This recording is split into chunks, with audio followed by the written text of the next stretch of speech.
I played 100 hours of the new Call of Duty Black Ops 6, and I will be giving y'all my honest thoughts on what I experienced so far.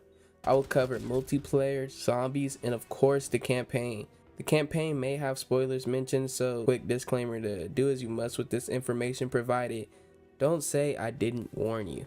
Campaign.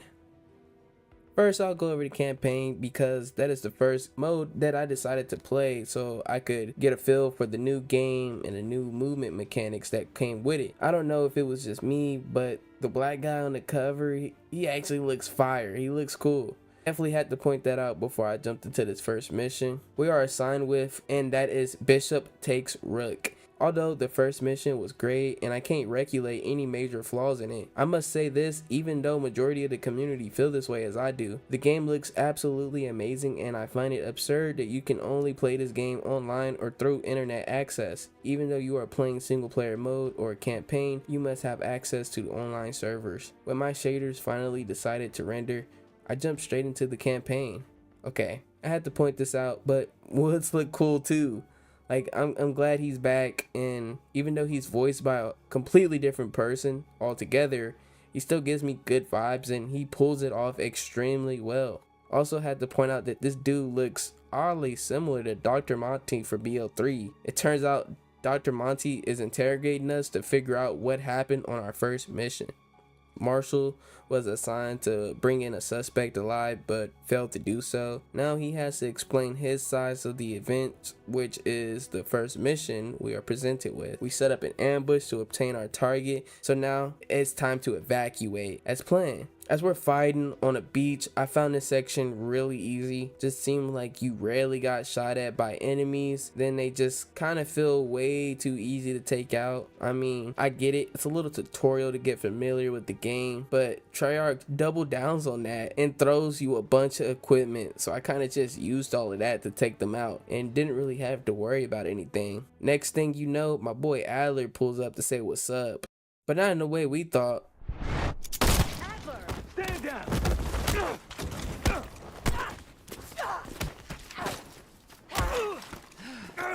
Yeah, dude just came up and savagely headshotted our target, and we weren't having that, so we just grabbed him instead to head back to the station where we dropped from the case from failing to do our job. So then we went vigilante style and started working from an abandoned house. Black Ops 6 is like Cold War, where you have to go back to the board to select your mission. I wasn't the biggest fan of that system, but it was better than the Black Ops 4 campaign. It seems like each mission has sections in them. There's a first half and then there's a second half. Both fall under the same mission category, but takes place in different locations. The reason I wanted to clarify this is so when I'm talking about a certain mission, you won't get confused on which section of that mission I am particularly talking about. Like with the second mission, the first section is an open combat mission, and the second section is the more traditional style or classic style campaign that we are familiar with, we as in the OGs. In the first section, it was a very dark, stealthy atmosphere, which I loved. I really do like it when the game makes you feel scared, low, and helpless. But I literally beat it in like 2 seconds. The game literally kept giving me checkpoints every 5 steps I took. I mean, that is a really bad feature because it can give you an extremely helping hand or it can put you in a really bad spot. They're actually giving us a lot of fucking checkpoints.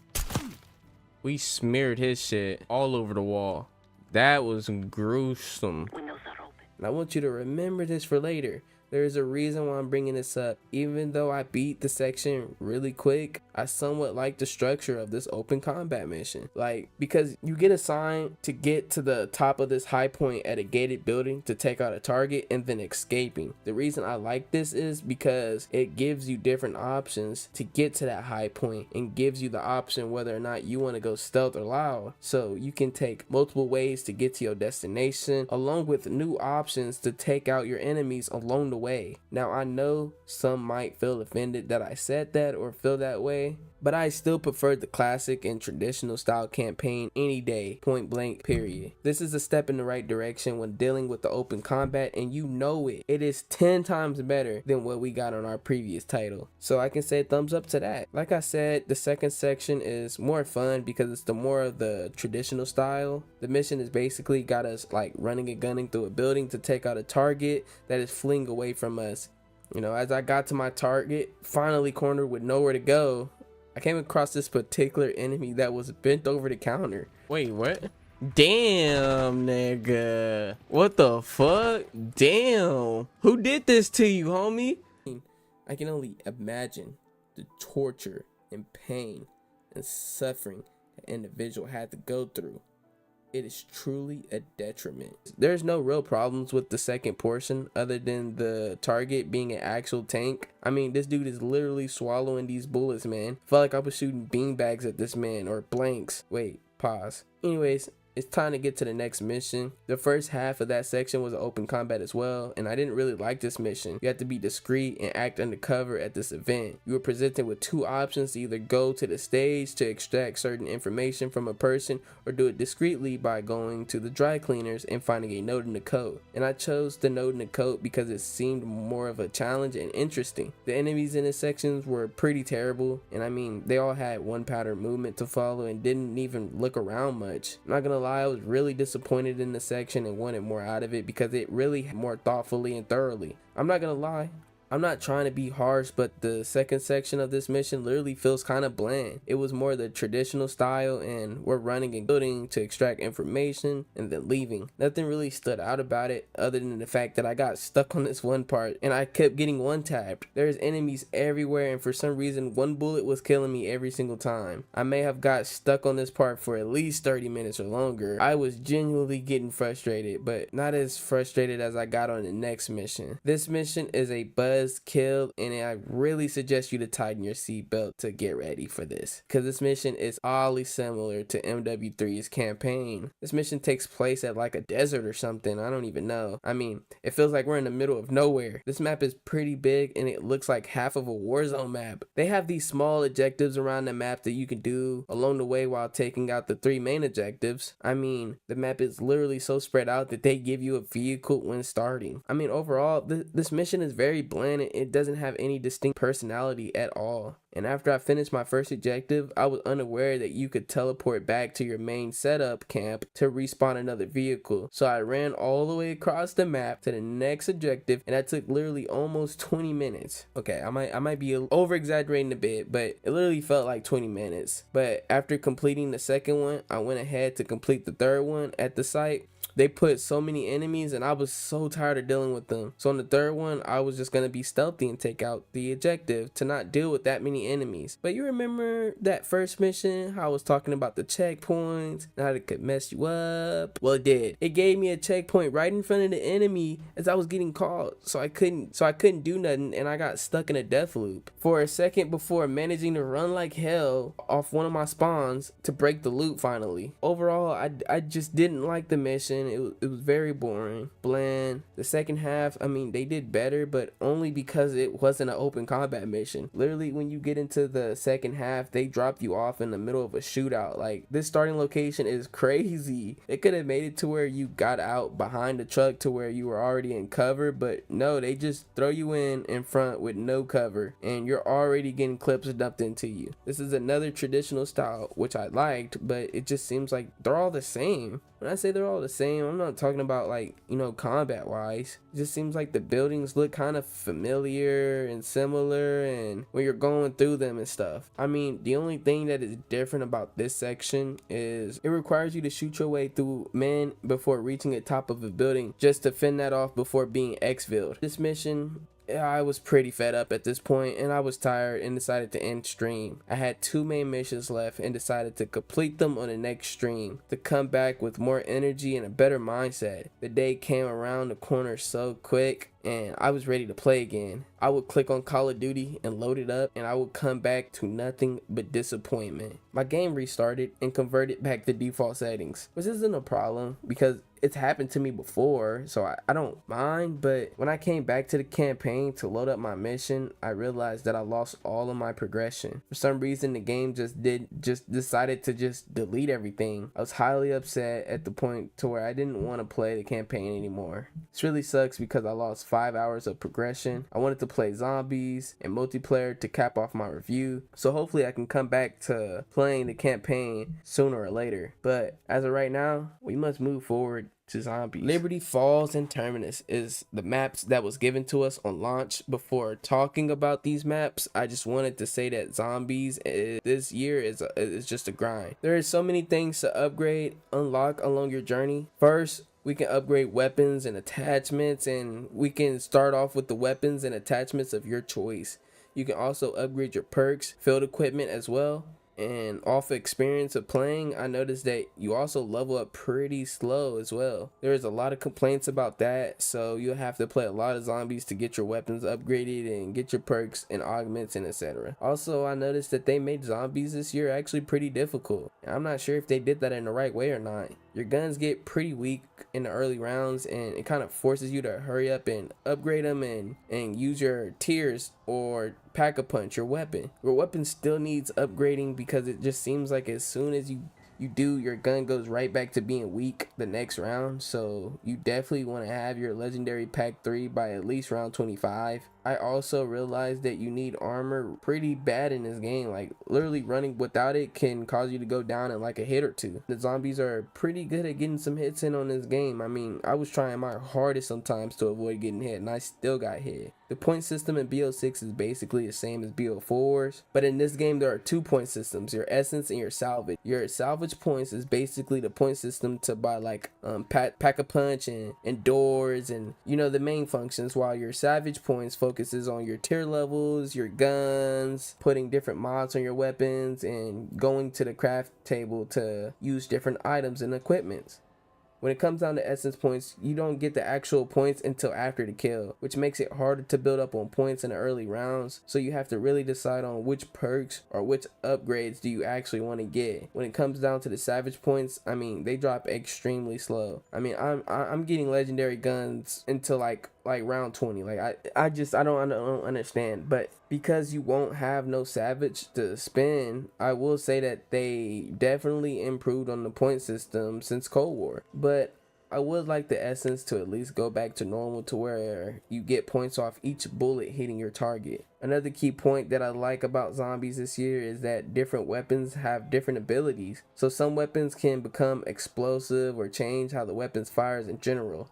This is a great feature, and this definitely makes it exciting to actually choose different weapons instead of there just being like a meta weapon.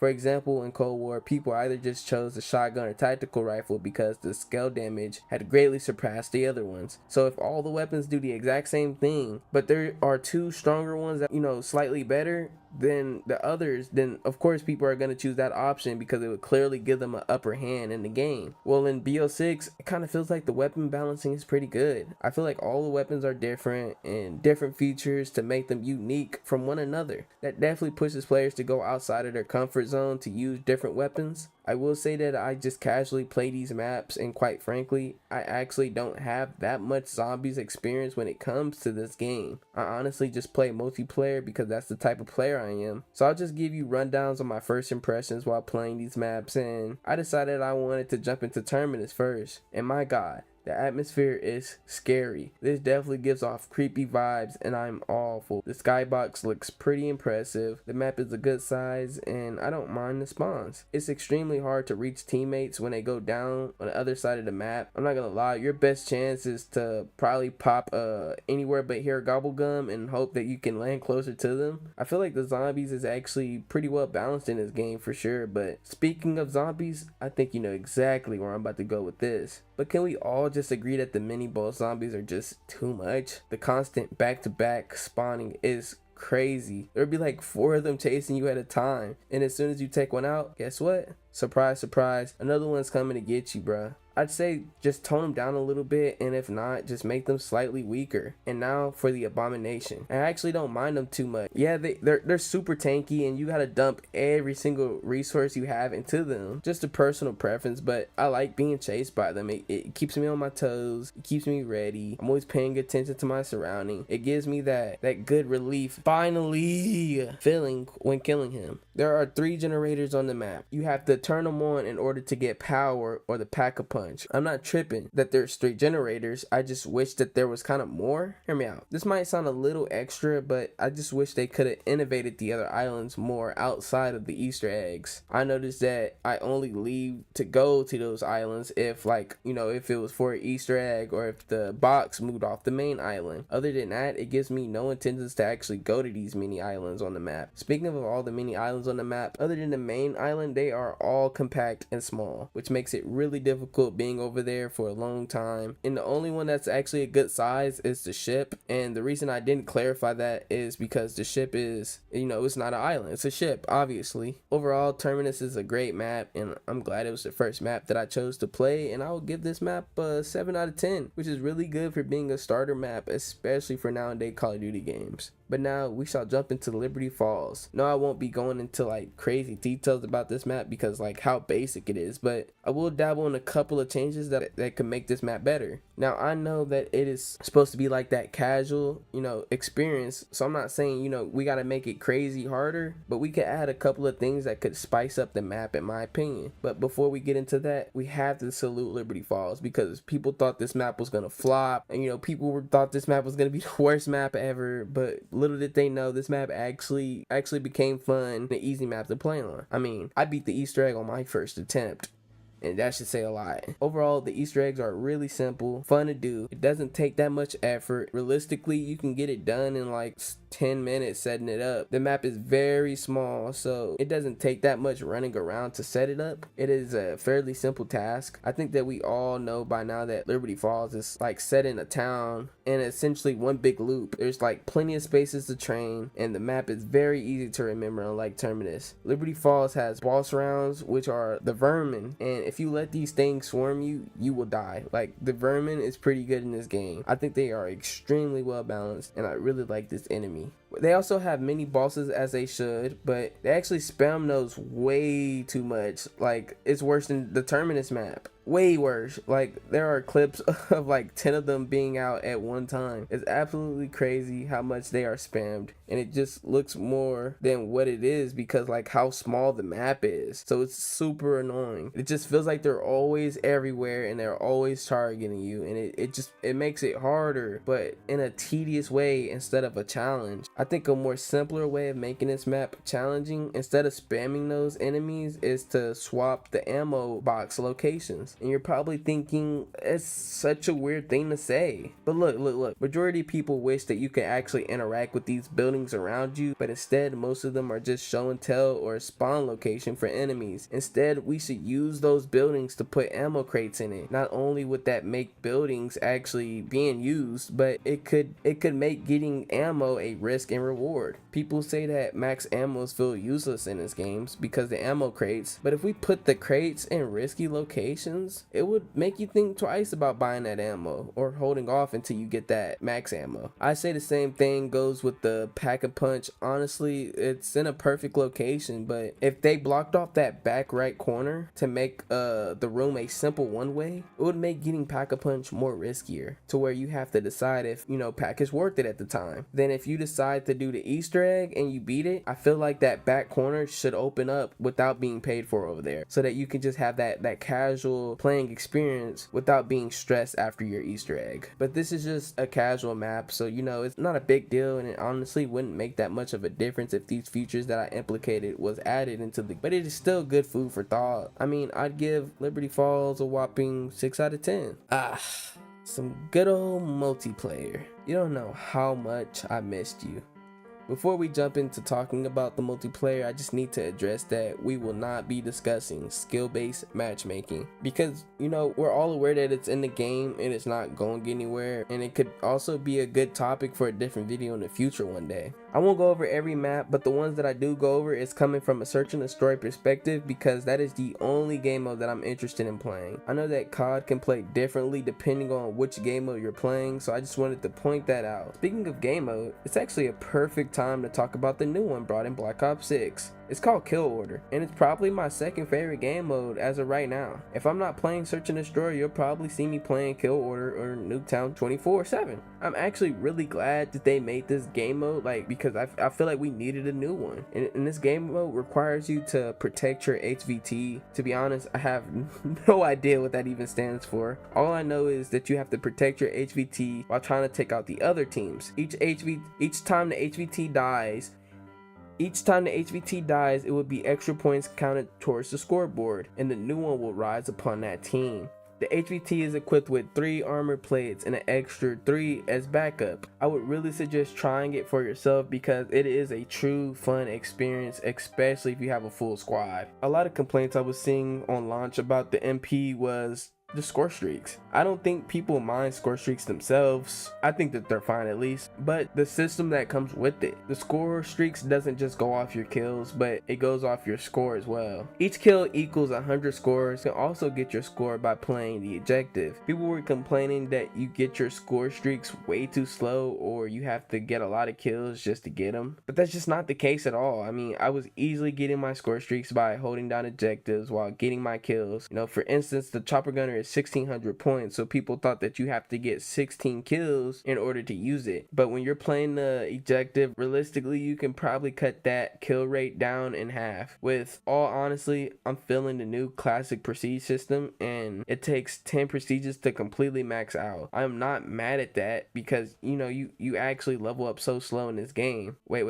As of right now, speaking of leveling up, Double XP has been out for almost 3 weeks now, and they said it was going to be for a weekend. You know, I'm not sure if they're gonna keep this in for good now because how slow you level up in this game, or if they're gonna take that out eventually or sooner or later. Just kind of wanted to throw that in just in case. We also ended up getting new 24/7 map in this game instead of them throwing a shipment like always. They made a new map called Stakeout, and I really didn't like it. It's just literally way too small, way too many corners, tight hallways for people to aim in one place and shoot you. Respect for at least, you know, trying to make a new map, and I heard, you know, people like it, but it just wasn't a fan favorite of mine. And speaking of maps, it would be a good time to go over some of the ones that I like. There are 12 playable maps on Search and Destroy mode, and I will cover my 2 personal favorites, and then I will cover my 2 least favorites. The rest of the maps I will do a separate video on, rating all the maps and making a tier list for them. But for right now, let's just get back to the topic. It's definitely a hard choice, but I will have to put Skyline coming in at second,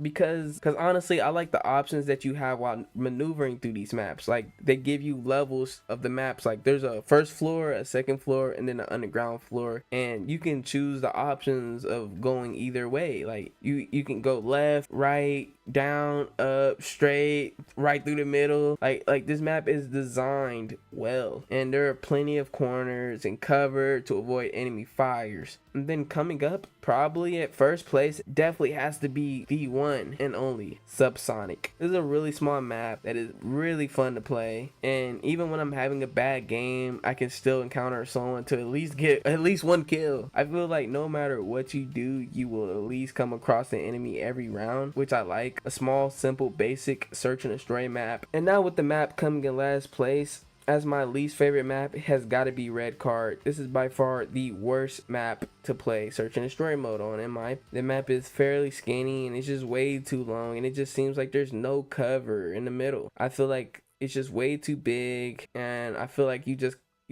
just kind of empty. It's bland. I don't know. I don't have good games on this map either, so I'm just never in the mood to actually play this map. I just usually just back out if it gets chosen ever. But I have played Kill Order on this map, and it actually wasn't bad, but still just not a good map. I'm not even gonna act like I like it.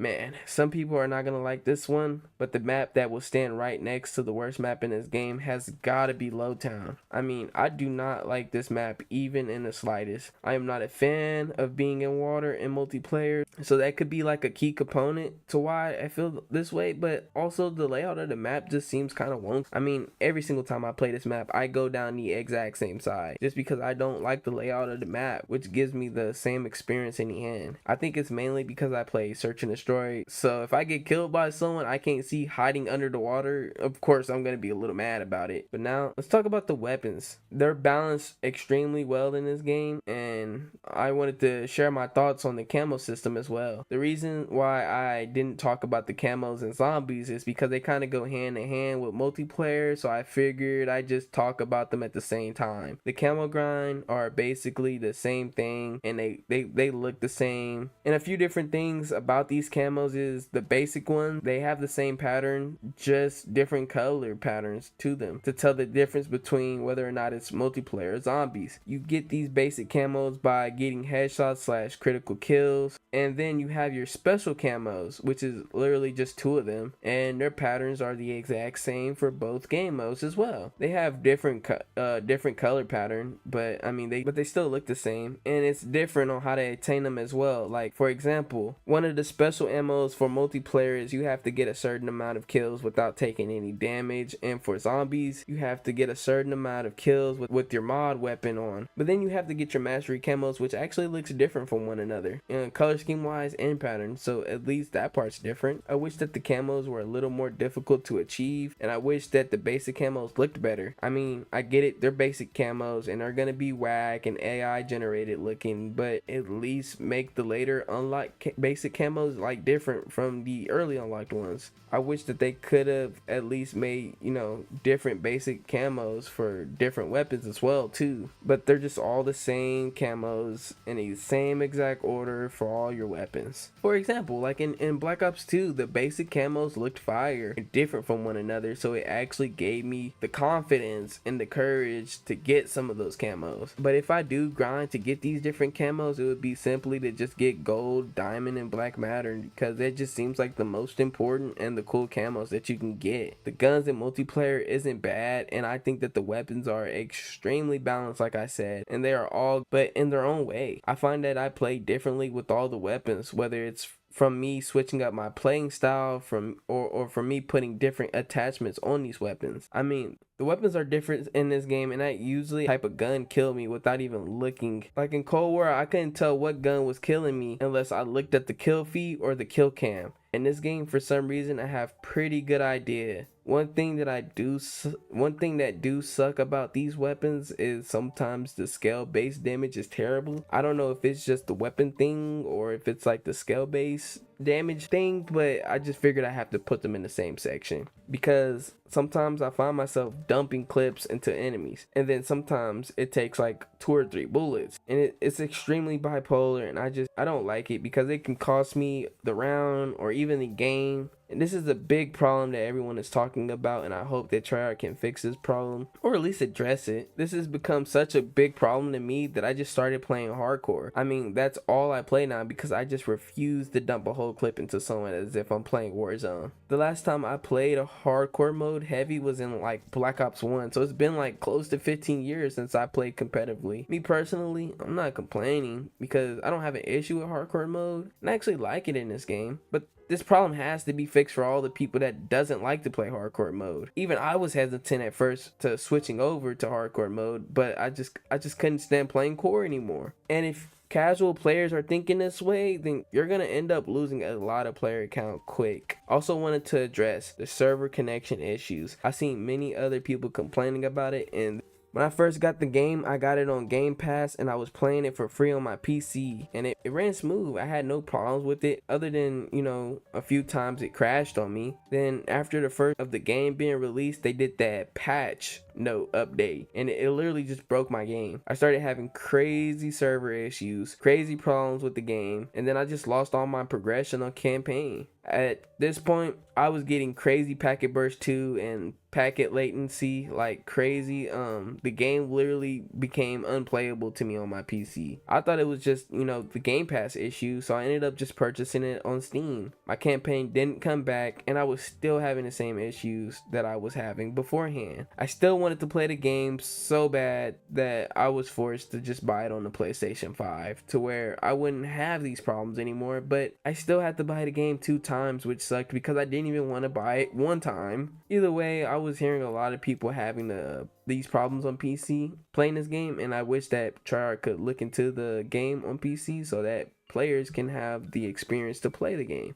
But it's time to wrap this up. So after 100 hours of playing Black Ops 6, I would highly suggest that everyone should obviously, play it for themselves. Whether I like it or not, I will say that this is definitely a upgraded version of like Cold War, and I think that is better in a lot of ways. After 4 years of development, I would like more from the game, but in all honesty, it did pique my interest, and I did have a fun experience, more than I thought I would. Like, I didn't think that zombies could actually be hard either, and the difficulty was just through the roof. I didn't think that they could actually put so many Easter eggs into zombies too, and the community loves it. They are having a fun time with that. Even though I didn't finish the campaign, I was hoping that it would be better than what I played. As of right now, Cold War's campaign is definitely way better, but I can't really say too much because I haven't even finished this, but I need to go back and do that. I'm not a fan of the open combat missions at all, and I think that they just need to take them out of the game for good. Like I said, thumbs up for having,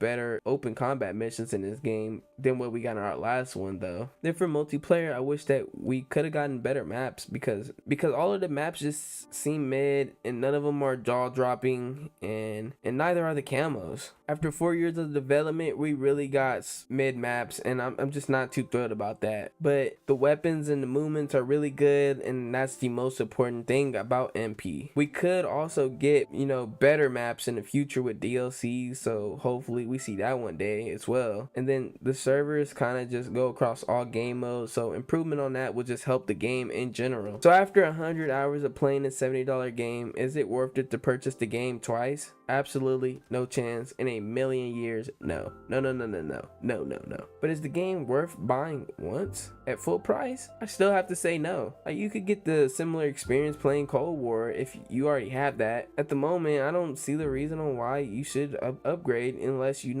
truly want to. I would highly suggest waiting for the game to just go on sale before buying it at full price, mainly because we don't know when they're gonna stop updating the game or close the servers down. And I just feel like with all of the Call of Duty games being on COD HQ, that it just seems a lot easier to just remove it all together, especially if it's a streaming service title like this one. And that pretty much wraps up this video.